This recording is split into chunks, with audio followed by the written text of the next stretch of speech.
Get in here, chat, would ya? Boston has entered the chat. Travis Thomas here, my main man, George Balecki. George, yet another win for the Celtics. We are that much closer to banner 18 loading. I am stunned by that one. Celtics didn't look good. Tatum looked bad offensively. Got that double-double. Yeah. Mavericks and Luka just switched his mentality. I'm going to score. I'm going to go out and get it. Drag rest of you mother effers with me. Let's see if we get it done. Yep. Celtics came out 1-7. This was the game, too. You want to see if Luka could punch back after what the Celtics did in game one, which was them come out in the first quarter, stun Dallas, go up 37-20, gets close, that's it, run away with it. Celtics played terrible, only up 3 at half.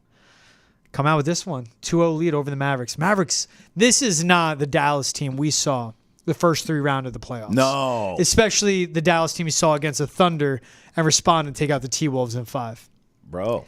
But the Celtics team, man. Listen. They have Dallas forgetting how to play basketball. Key moments in the game. Luka punched back, but the rest of his teammates can't punch their way out of a wet paper bag. I mean, I don't know what they're doing, including Kyrie. I mean, I like calling the rest of the team the others. Usually it's just Luka and Kyrie, but I don't know what the hell Kyrie is on. So, of course, we'll break down Game 2, look ahead to Game 3, and we'll also talk about the Team USA snub as far as hoops. We'll get to that as well. But I want to start with off my chest and just thank fans and thank the city of Boston. I had the opportunity, as you know, George, to go down to TD Garden for Game 2 between the Celtics and the Mavs. I was on Causeway Street talking to all the fans. Time of my life. You know, I've talked about this before on this show. I've had the opportunity and the pleasure to cover now a Stanley Cup run and a World Series run. This is my first NBA Finals run. Yeah. And, you know, both the Stanley Cup and the World Series were in a completely different city. So being here now in Boston, getting a chance to cover the Celtics going for banner 18 has been a dream come true for me. And you know what? You fans lived up to all the hype. Everyone told me before I got here this was the best sports town in the country. There's no doubt about it. I've been here a couple years now. And just being down there, George, on Causeway, in TD Garden, feeling that energy, feeding off of said energy, being with the fans, fantastic stuff. And I'm honored to be here. Now let's get a championship together. Man, they got it right down there on Causeway. Oh. Floods right before the game, fans streaming in. How was the building being in the Garden? It was electric. It was. Even before going in to TD Garden, just being outside, Paul Pierce literally was hanging out at Big Night Live just waving at people, and everyone was going Not surprised. nuts. They got stripper poles in Big Night Live? So let's talk about the game. Game 2 now. Moving right along. You see that pivot? This was a complete team win, right? Because we talked about this before the cameras came on. Boy, was this not the game for the Mavericks to steal. Your best, well, your star players will say, not shooting well. You see what I almost did there by saying Jason Tatum's the best player? Your star players, not necessarily being their usual dominant selves in this game. Now, obviously, the love was spread. I mean, I'm looking at the box score now. Damn near everybody, it felt like, was in double figures that mattered. But in the end, Drew Holiday and Derek White really brought you home for this one, right? Big shots down the stretch. Think about game 1. All 7 players that made a 3 had 2 or more makes from deep. Right. Yeah, the Kristaps Porzingis, 20 points, 21 points in 20 minutes. Comes out looking like a top 5 player in the league. The electricity, the energy in that building, the adrenaline rush they're feeding off of. And they've run away with it. Game 2, only Drew and D. White made more than 1 shot from deep. 26% from 3 as a team. And we know what the magic number is for the Celtics. It's 15 or more made 3s in a game. That's what they go for. High volume, pass up good looks to get a good or decent 3-point shot, get them up by a volume and hit at a high clip.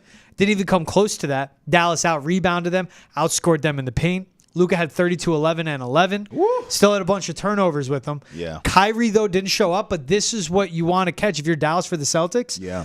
But the Celtics, time and time again, game would get within 7, get within 8, and they never let it get closer than that, except for 5 late in the game on this one.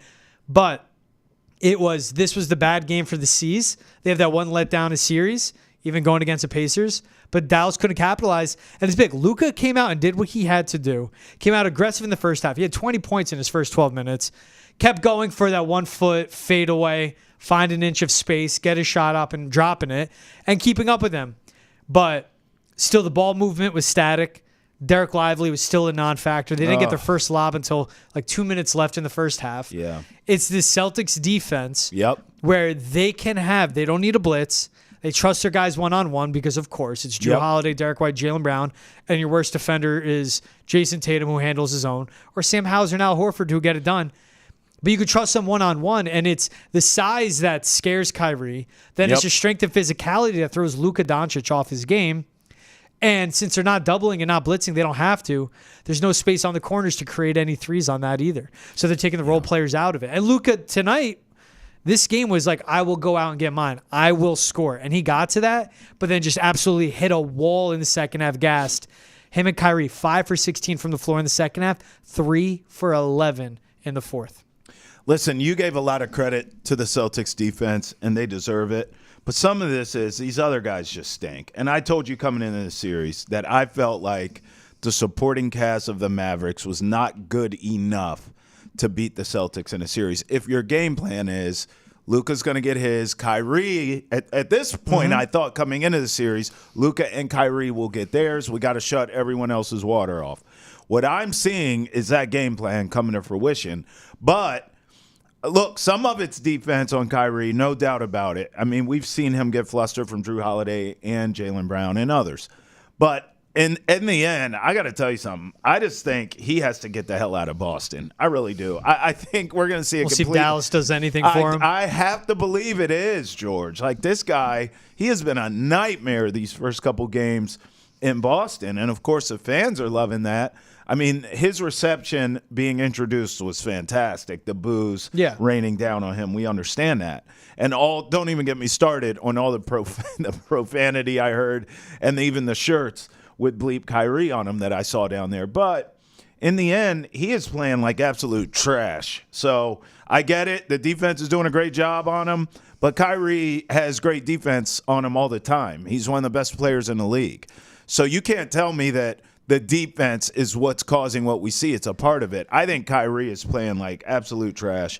And I believe going back to Dallas, he has a big game and helps Luka out. But we'll see. By design, I think the Celtics should still be fine because I think the game plan is let's shut down the rest of these guys who, by the way, throughout the Mavs playoff runs, P.J. Washington and others have played really well. So kudos to Missoula and the staff. If we got to shut down the others, Kyrie and Luka will have to beat us. And so far, they have not been able to do that. There has to be that shock factor where Kyrie, yes, he draws their second, third best defender of the opposing team, but the second, third best defender is an all-defensive guy opposite of you.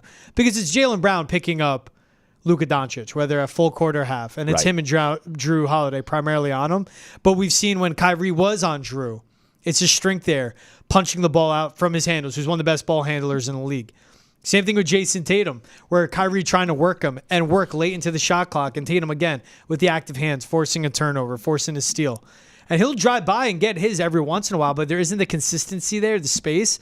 And again, I think it's just the strength of these bigger wings that Boston has. And when you have four guys, you can throw out Luka and Kyrie, and it's relentless because the intensity from the Celtics on defense has been as good as you can have it in these first two games.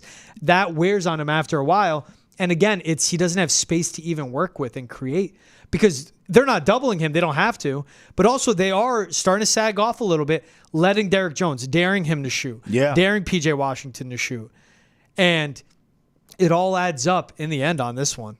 And it's the same of this for defense. You would see guys sag off and help, and you'd leave some of your teammates open. Same time, they don't have to do that because they can leave someone one-on-one. But when they dare the role players to make a bucket, they're just not pulling through there. I want to get to that last sequence of the game there for the Mavericks and get your take on it. A lot of people feel like they got robbed. But before we get there, Drew Holiday, 26 points, 11 boards.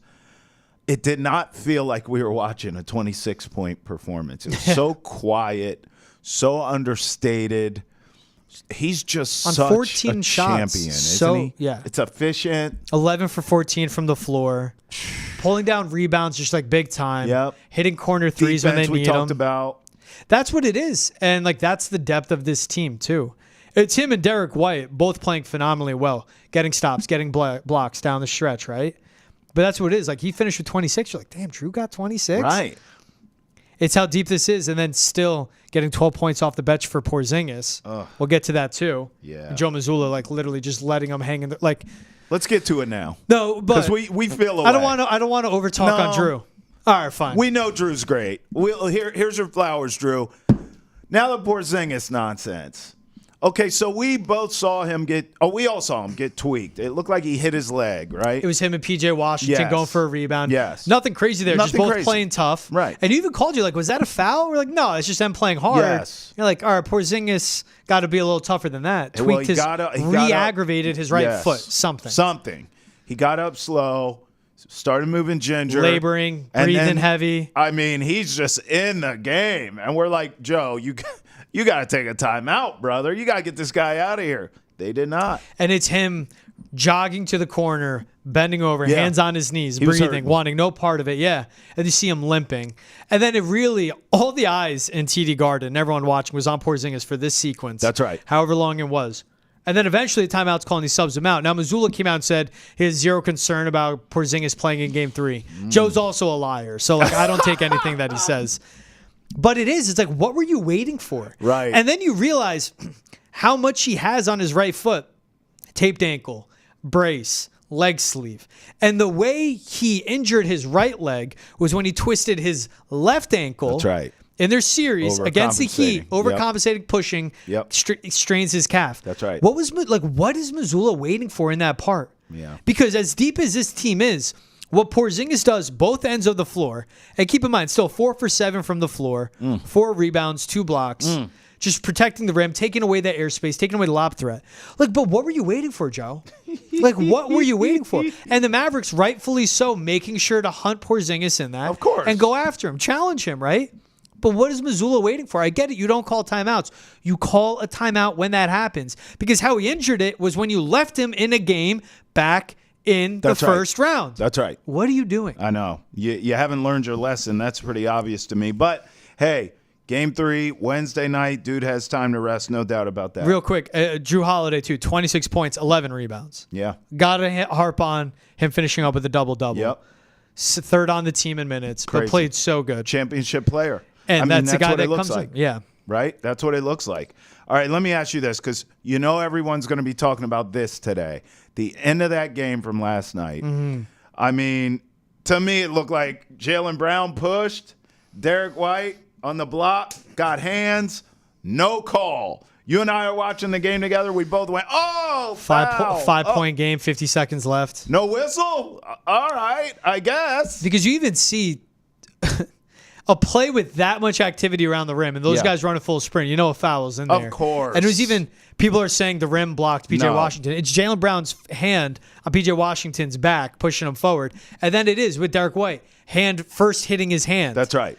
And then blocking It's it a foul. as the rim stuffed it. That's a foul. I was astonished that wasn't called. Because that's exactly what you want. And keep in mind, that block happened right after P.J. Washington blocked Jason Tatum himself. Tatum driving in. That's right. PJ blocks him.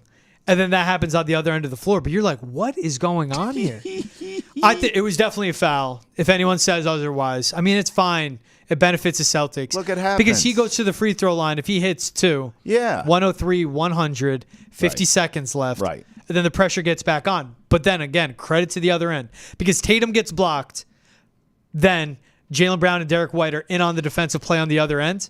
But comes back down again. JB taking the ball up, has a game ceiling drive and finish at the rim. I think Boston as a whole deserves some calls here. After that Bruins series, you remember how we went off. But Boston is due, damn it. Yeah. I mean, what are you going to... I can't even get into that one. You know where I was mentally. My anger with that is that you're just not letting the players on the court, on the ice to decide the game, right? You're just robbing them. Yeah. But that one's like, again, that's like a tic-tac. I'm going objectively here. Like, the Mavs got robbed of a call there. Right. And if he hits those free throws and it's a one-possession game with 50 seconds left, now Boston has the ball, Yeah. Do the Mavericks lock in more? And does JB have that basket on the other end? I don't know. Yeah. But that was insane to me. Keep in mind, too, this is also Celtics win this game by 7, right? Yep. Mavericks, 8 missed free throws. When it was tight late, PJ Washington bringing the ball up court. 2 seconds left to advance it. Chucks it back to Luka Doncic. Still have to get it past half court, PJ. That's right. Just these mental lapses by the Mavericks. Derek Lively was 0 hustle in the first half, like 0 heart. Still looking frantic out there. Game 1, you give it, all right, he's a rookie, but you know how good he played in the playoffs. Game 2, there's no excuse at all. Mavericks were +2 on the boards, 48% from the floor. Jaylen Brown had 6 turnovers, bullied him in the paint. Tatum went 6 for 22. Celtics still won by 7. There's just so much going on there, but that's why I think that foul not being called was very decisive, especially at that point in the game. Where Mavericks, credit to them, with only Luka really getting it going. Yeah. PJ Washington with a quiet 17 in this, but really only Luka getting it going, still fighting their way to be within 2 shots that late in the game. And as bad as Kyrie was, he's the type to sink a big one there, I bet, in a spot if they needed it. I would bet you Kyrie hits a shot I mean, he looked terrible, but... what do you all think? Is this a sweep or what? You got the brooms out, so. 617-790-0928. That's our hotline. You can also email us, the chat at nesson.com, and send us your tweets as well. In fact, let's get to some here. We also have a phone call, George, that we got to get to here. But let's get to the tweets first. Only acceptable way to wear this jersey. This from Bree Marie D. Just do the tape. Yeah, why do you use an ink pen? Just do the tape. That jersey's worthless anyway. Just go tape on that. The tweets kept rolling in. This is from Drew Carter. Peyton Pritchard at the buzzer. Yeah. Is Who's that that, Nighthawk? Hawkeye? Yeah, Hawkeye. Thank you. Just dead accurate. Missoula, too, after the game's like, that's the biggest shot. That swung it. Said Yeah. that? Oh, my God. Not a lot of guys would take that shot. Twitter It's didn't Missoula stop playing the mind there. games. I know, right? Hater report tweets Luka. Yeah. Luka against the Celtics, just lifting every damn thing. Office furniture. Well, just doing the Didn't most matter. to get the job done, and that's what the Mavericks need from him to even be in this game. I mean, he did it, man. You got to give it to him. Damn sure can't blame Luka for the series at all, at any point. Tweets kept rolling in. This is beautiful work right here. Brad Stevens right now getting all the two defensive guards and Derek White and Drew Holiday basically for free. Well, think Tony Montana up in here. Derek White, they flipped Josh Richardson and Romeo Langford for Derek White. And then Rob Williams, who's always hurt, and Malcolm Brogdon for Drew Holiday to the Blazers. And draft picks affiliated with all this too, right? Right.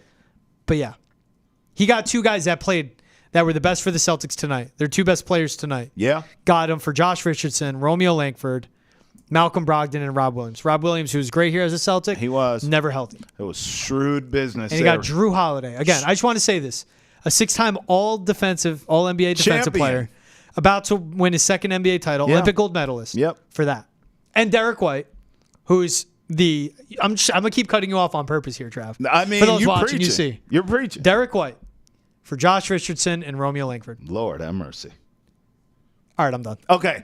Also, Steve from Boston left us a voicemail. Let's get to it because he talked about one player that we haven't really talked about in depth yet. Take a listen.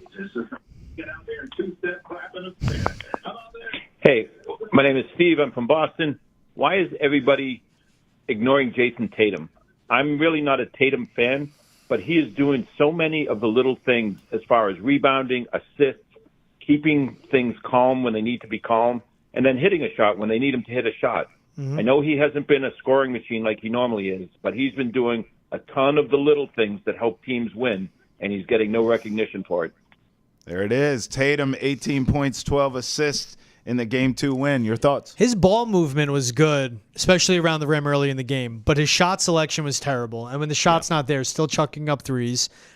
He's 6 for 18 from the floor, taking turnaround jumpers with like a dream shake mixed in. That's where I get in all this of like what is happening here, why he catches a flack.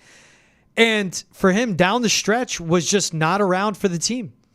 Last 7 minutes of the game, didn't have any impact. Had a couple defensive rebounds mixed in, but I believe he was 0 for 4, no assists.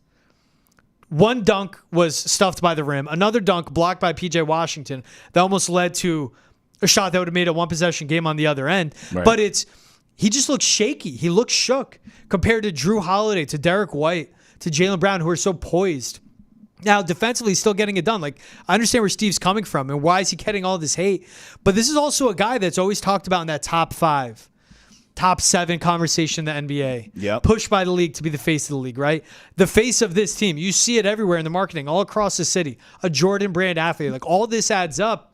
And this is a guy, I said too, the Celtics go as far as Jason Tatum will take them. They don't need him to take them anywhere. Now, that's how deep this team is, but also goes like, how much help does Jason Tatum need to get a ring? Sure. And that's what it's looking like now. Again, great as a playmaker, drawing the focus of the opposing defenses, opening things up. There's a reason Jaylen Brown and Drew Holiday can get such efficient and easy looks because of who's opposite of them as Jason Tatum draws in the attention. But still, what do you need him to take high-quality looks, high-quality shots? He missed a shot late in the game. He said, I love that. Keep taking that. Yeah, keep but he doing wouldn't it. go back to that. That's right. And I think that's what gets me with Tatum. 0 for 4. Finally found 7 minutes to go. He makes 2 free throws. You're like, all right, this one will go. 0 for 4 from the floor, missed 2 blocks. Meanwhile, Jaylen Brown, 2 for 4, layup to ice the game. And Brown, more efficient. 15 shots, 21 points, 7 assists, 4 rebounds, 6 assists. He stays Jaylen aggressive, Brown's, 6 turnovers, sorry. For Jaylen Brown, stays aggressive, He goes stays to the aggressive. cup. But Jason Tatum, at his size, settling.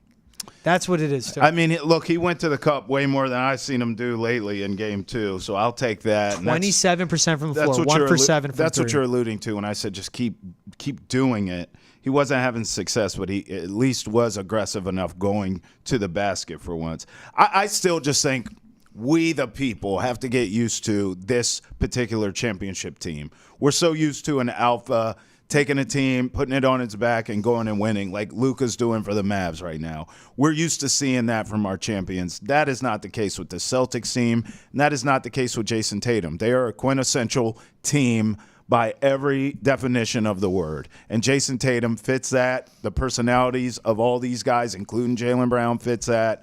Joe Mazzulla has them believing in that. This is a true team, and this is how they win. And if anything, I give kudos to Jason Tatum for not being the selfish superstar and being okay with finding other ways to help his team, because he has not shot the ball particularly well all playoffs, quite frankly. But Jaylen, he was the alpha, and he's been the alpha for this team. Yeah. He knew what he was doing when he okayed ESPN to mic him up. Sure did. Leading the pregame huddle. Yep. With going up to the guys, Drew Holiday, Derek White, Jason Tatum. Whatever you do it with confidence, saying it to them, trying to breathe confidence into Tatum. Tatum's like, yeah, I got it. But like you see Jaylen Brown being the aggressor, being assertive, stepping up and being, I will be the vocal guy for this team. On the bench during timeouts, pregame huddle, on the court. You see that alpha from him, but he's not their best player, and that's fine. Sure. I bet Jason Tatum's completely fine with it too. But again, it's where he gets his kickback of, it's a guy that's so talented. He has all the tools, the size, the athleticism, the skill, natural handles. He has the mechanics. He has a good jump shot, good free throw shooter, but he just settles. And we've seen in the past where he doesn't rise to the occasion. And maybe that's it. Compared to Jaylen Brown, a guy that came and locked in all season long, wanting to be the best defender on the Celtics team, and now in the postseason consistently been their best player. Yep. Jaylen Brown's been their best player. Jason Kidd wasn't wrong. No, he wasn't. Drew Holiday backed it up. Jason Kidd wasn't wrong. He was trying to play the mind games. Right. Speaks to what this team is, but Jason Kidd wasn't wrong. He wasn't wrong. And we're seeing that. Hey, for all the latest on the Celtics, check out Hold My Banner. Great wherever podcast. You get your Thank you, my friend. Wherever you get your podcast, check that out. All right, let's end it here with more hoops. Caitlin Clark snubbed off of Team USA, so she is not on the Olympic team. Were you surprised by this? Should she be on the roster? You know, as I looked at it from my purview, I felt like Caitlin Clark did enough, obviously, to make it. In the words of Isaiah Thomas, I fit the criteria. But in the end, when I look at the roster, George, I got to be honest, I don't know who the hell I take off for her. So I don't necessarily look at this as something that Caitlin didn't do or she was snubbed or anything like that.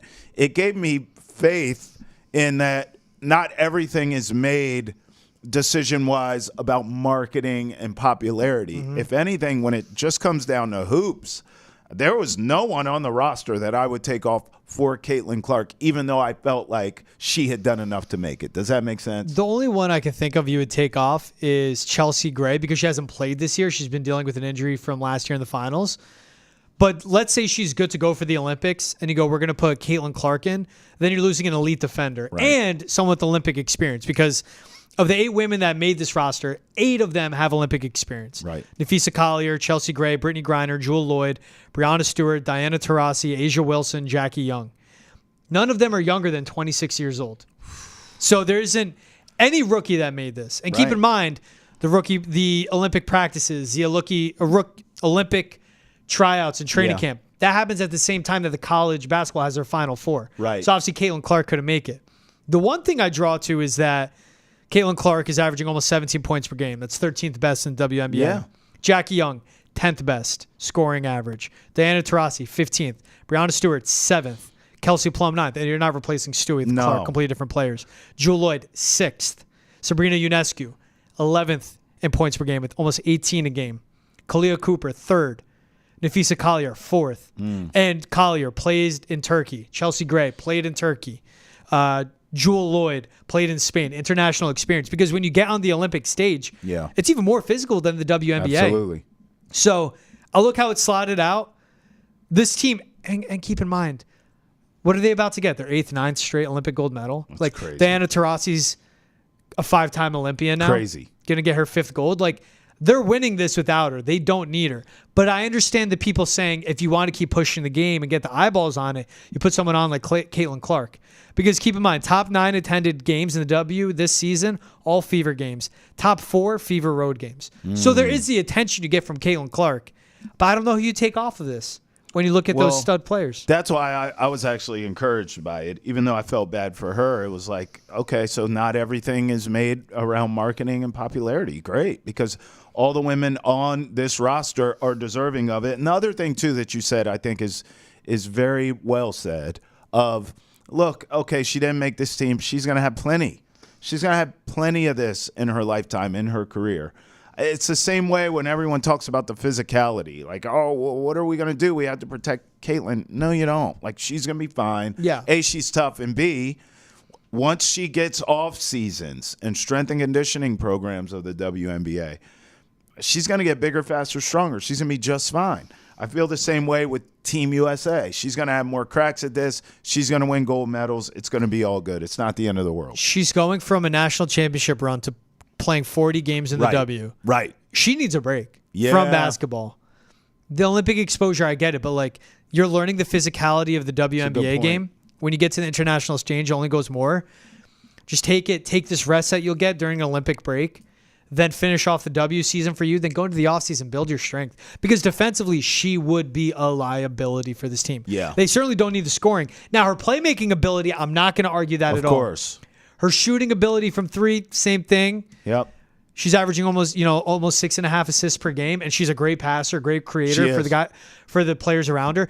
If she's on the floor with Olympians, which is much better than this Fever team, then watch her open up. But again, it's who do you take off? And when you look at the guards on this team, I couldn't take anyone. Even in Diana Taurasi, if you want to get with there's politics in this and marketing, for her it's her swan song, one more Olympic run, one more gold medal. She's 42 years old before she calls it a career. But you're not going to boot Diana Taurasi for Caitlin Clark. And you can even go with Arike Ogunbowale, leading scorer in the W, great shooter from 3, chucks it up, is carrying that team. She's not on this roster either. But again, it's who do you leave off in all this? Exactly. Yeah, that's a good point. And you have vets in this, but I don't know who you take off if you slot No off. one. Maybe Sabrina Ionescu. No way. But at 26 years old, you're not taking her off. She's one of the best scorers and on a great Liberty team. And think about the chemistry on this too, where you have Nafisa Collier of the Lynx, but Brittany Griner of the Mercury, of course, Diana Taurasi there, Asia Wilson, Jackie Young from the Aces, Alyssa Thomas, her first time, 32 years old, making it from the Sun. Chelsea Gray of the Aces too, Kalia Cooper of the Mercury as well. It's just there's Ionescu and Stewie from the Liberty.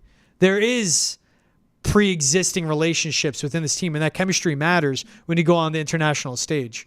There's not anyone else on the Fever. There's an overlap in college ball with this, right? Right. Younger players have made it, but how many, let's say in the case for Caitlin Clark, how many Iowa Hawkeyes would be on this roster? Former Hawkeyes, none of them. None. That played with her. This all goes into the decision making. And how many minutes a night would have Caitlin Clark gotten? Now, given, for better or worse, people tuning in, I'm all for it. I don't care. If she's only playing 10, 12 minutes a game in the Olympics, people go, why isn't she playing more? Get them to tune in. I'm all for it. I don't care. Get eyeballs on this, right? But there would be that kickback where you have all these vets going like, I'm just going to go play in the Olympics. I want to go win gold.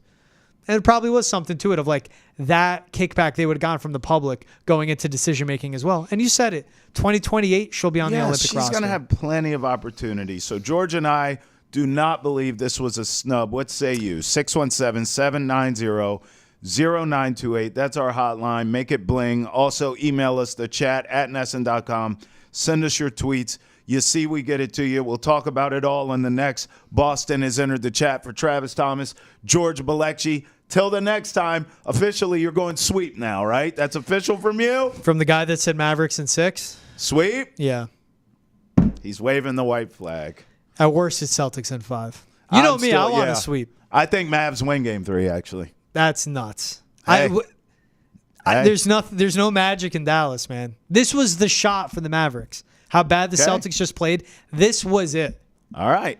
You all heard that, right? And they didn't get it. We'll break it down on the next. Look at this head-to-head. I know. Look at us. He picked Celtics to win the finals, by the way. And I was saying, Mavericks trying to go, you're wrong. Celtics win. Now we're flipping. Brooms. But here's the one thing that stops it, is that you had the Eastern Conference Finals be a sweep. Western Conference Finals went 5 games, right?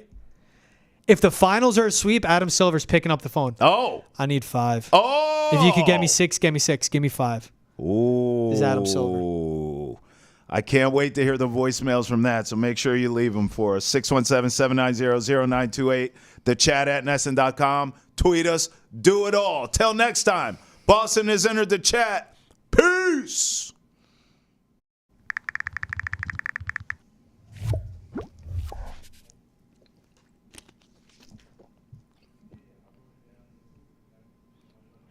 Boom.